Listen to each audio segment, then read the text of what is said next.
میں یہ بات عرض کرنا چاہتا ہوں بڑے درد دل کے ساتھ کہ آج سب لوگ اس بات کو سمجھ لیں کہ آج کے دن ہم حدیث پاک کے درس کی نسبت سے ساری خواتین، ہم سب مرد جو یہاں بیٹھے سن رہے ہیں، ہم سب اس نیت کے ساتھ بیٹھے کہ ہم نے آج کے دن اپنے اللہ سے صلح کرنی ہے۔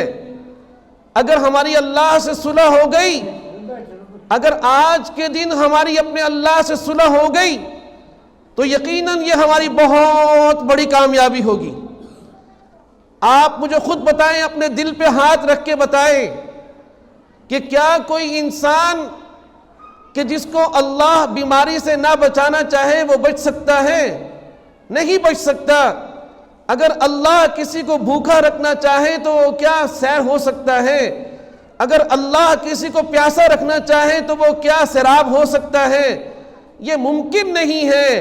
آج لوگ ہسپتال بنا کر، مختلف لیبارٹریاں بنا کر، طرح طرح کی رہائش گاہیں بنا کر، طرح طرح کی سہولیات بنا کر کس بات سے بچنا چاہتے ہیں کہ کیا کوئی انسان اس دنیا میں ہمیشہ کے لیے آیا ہے؟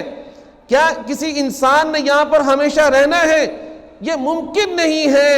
ہر ایک نے اللہ کے پاس جانا ہے۔ یہ ڈرانے کی بات نہیں ہے، یہ کائنات کی بہت بڑی حقیقت ہے جس کو انسانوں نے بھلا دیا ہے۔ وہ حقیقت یہی ہے کہ موت سے گھبرانے کے بجائے موت کی تیاری کرنا یہ اہمیت رکھتا ہے کہ ہم اس بات سے گھبرائیں کہ موت آئے گی۔ نہیں، گھبرانا نہیں، بلکہ ہم موت کی تیاری کریں کہ جس دن میرے اور آپ کے دل میں یہ بات آ گئی کہ ہم نے اپنی جنت بنانی ہے، ہم نے اپنے اللہ کو راضی کرنا ہے، ہم نے اپنی قبر بنانی ہے، ہمیں اچھی موت کو گلے لگانا ہے، آپ یقین کیجئے یہ وہ راز ہے کہ جس کے نتیجے میں اللہ ہماری دنیا بھی اچھی کر دے گا۔ آج ہماری دنیا کے حالات جو خراب ہیں، آج جو رزق کے مسائل ہیں، گھروں میں لڑائی جھگڑے ہیں، آپ یقین کیجئے اس لیے کہ ہم دنیا کی یہ زندگی اللہ کو راضی کرنے کے بجائے اپنے نفس کو اور اپنے آپ کو راضی کرنے کے لیے گزار رہے ہیں۔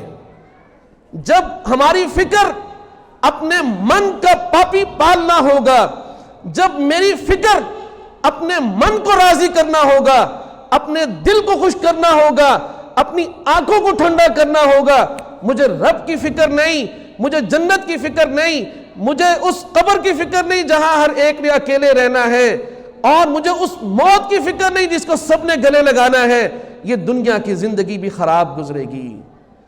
اللہ نے مومن کی کامیابی اسی میں رکھی ہے کہ وہ رہ رہا ہے فرش کے اوپر، لیکن رہتے ہوئے اس کی نگاہیں عرش کے اوپر لگی ہوئی ہیں۔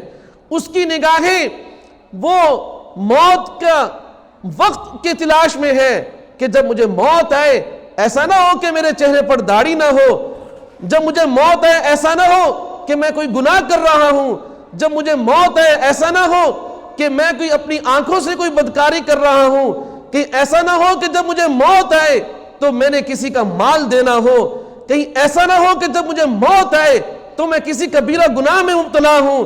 جب اس بات کی فکر ہو جائے گی، آپ بتائیں کہ جب ہر مرد کو اس بات کی فکر ہو کہ مجھے مرنا ہے، کیا وہ بد نظری کرے گا؟ جب ہر عورت کو اس بات کی فکر ہو کہ مجھے مرنا ہے تو کیا کبھی بے حیائی ہو سکتی ہے؟ جب ہر انسان کو اس بات کی فکر ہو کہ مجھے مرنا ہے، مجھے اپنے رب کے سامنے پیش ہونا ہے، مجھے جنت میں جانا ہے، آپ بتائیں چوری ہوگی، ڈکیتی ہوگی، بے حیائی ہوگی، کوئی گناہ کے ہوں گے؟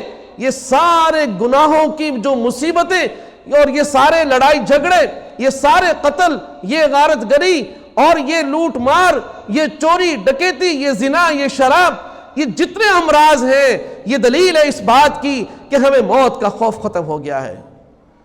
میں ڈرانا بالکل نہیں چاہتا، لیکن میں اپنے دل کی بات کب کروں، کس سے کروں؟